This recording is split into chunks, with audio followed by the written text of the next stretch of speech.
হতে চাই বেগম নাজমা আক্তার এমপি, যে কথাটি আসলে আমরা শুনলাম যে আমরা যে আন্দোলনের কথা দেখেছি কিংবা আজকে যে স্থগিতাদেশ আসলো এরপরে যেটি অ্যাটর্নি জেনারেল বলছিলেন আসলে এরপরে আসলে আন্দোলনের যৌক্তিকতা অনেকাংশেই আসলে নেই।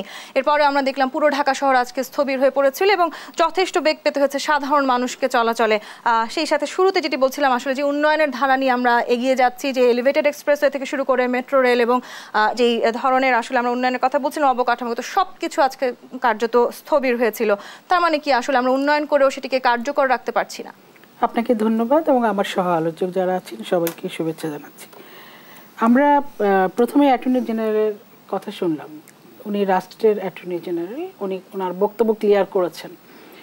ছাত্ররা তাদের যে দাবি দেওয়া নিয়ে আন্দোলন করছে সেটি হচ্ছে একটা বিচারাধীন বিষয় নিয়ে। সেটা আওয়ামী লীগের কাছে বা আওয়ামী লীগ সরকারের কাছে তাদের যে দাবি ছিল 2018 সালে, সরকার কিন্তু তাদের সেই দাবি পূরণ করেছে, বরঞ্চ তারা যেটা চেয়েছিল তার চেয়ে বেশি পূরণ করেছে আমি বলবো।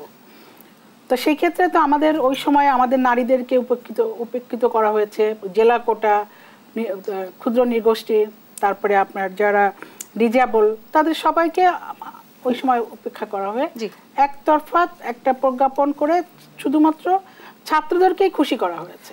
সরকার তো সেটা করেছিল, ঠিক আছে, তোমরা ইয়াং তরুণ সমাজ তোমরা চাচ্ছ, তোমাদেরকে আমরা এটাই করলাম। কিন্তু এখন যদি কোনো সংক্ষুব্ধ ব্যক্তি আদালতে কোনো রিট করেন না, সেই রিটের প্রেক্ষিতে সুপ্রিম কোর্ট বা হাইকোর্ট প্রথমে একটা জাজমেন্ট দিয়েছেন যে এটা যেটা করেছে সরকার, যে প্রজ্ঞাপন দিয়েছে সেটা সংবিধান বিরোধী, এটা এই প্রজ্ঞাপন দেওয়া যাবে না, এখানে পিছিয়ে পড়া জনগোষ্ঠীকে সম্পৃক্ত করতে হবে। সেটার বিরুদ্ধে রাষ্ট্রপক্ষই কিন্তু মহামান্য সুপ্রিম কোর্টের কাছে পুনরায় তারা আবার এটার জন্য শুনানির জন্য বলেছে, এবং এক পক্ষ হচ্ছে মুক্তিযুদ্ধের মানে কিছু সন্তানেরা, আর এক পক্ষ হচ্ছে রাষ্ট্রপক্ষ। তা আমরা তো ছাত্রদের যে দাবি, সেই দাবি নিয়েই তো রাষ্ট্রপক্ষ সরকার পক্ষ তাদের পক্ষে কথা বলছে কোর্টে। সেক্ষেত্রে তারা আজকে সন্ধ্যা পর্যন্ত ঠিক ছিল, হয়তো বা কোর্টের কি আদেশ বা তারা হয়তো ভালো করে বুঝতে পারেনি, তারা জানতে চায় বুঝতে চায়, করেছে, সব ঠিক আছে। বাট ফার্দার যখন তারা আজকে কর্মসূচি ঘোষণা করলো, এটাতে কিন্তু বোঝা যাচ্ছে যে এখানে তাদের উদ্দেশ্য অন্য কিছু, যারা এই কর্মসূচি পালন করবে। কারণ যখন মহামান্য আদালত বলেছে যে এটি নিয়ে আবার শুনানি করে তারা একটা ত্রিপক্ষীয় শুনানি হবে, এখানে ছাত্র পক্ষেরও লোক থাকবে, সরকার পক্ষ থাকবে, আদালত থাকবে, এই ত্রিপক্ষীয় শুনানির মধ্য দিয়ে তখন একটা সিদ্ধান্ত, সেই সিদ্ধান্ত যদি ছাত্রদের দাবি দেওয়া তাদের বিপক্ষে যেত, তখন তারা পুনরায় আবার আন্দোলন করতে পারতো না, বা সরকারকে বলতে পারতো যে এই রায় দিয়েছে আমরা এই চাই, সরকার একটা কমিশন করে।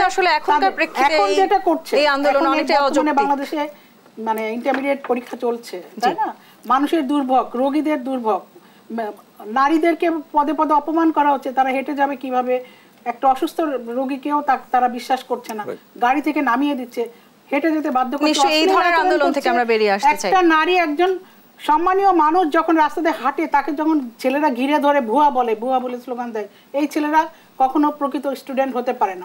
এরা ছাত্রদের অনেক আন্দোলন আসলে আমরা দেখেছি বাংলাদেশে, সম্মান করতে হয়, তারা সেটা করতে পারতো। বাংলাদেশের ছাত্রদের আন্দোলন খুবই গুরুত্বপূর্ণ। আমি মাঝে বলে সবাই করেনি, কিছু সংখ্যক করেছে। এই কিছু সংখ্যক মানেই এই কিছু সংখ্যক কিন্তু এর মধ্যে ঢুকে পড়েছে, এবং যারাই এটা গোলযোগ সৃষ্টি করে।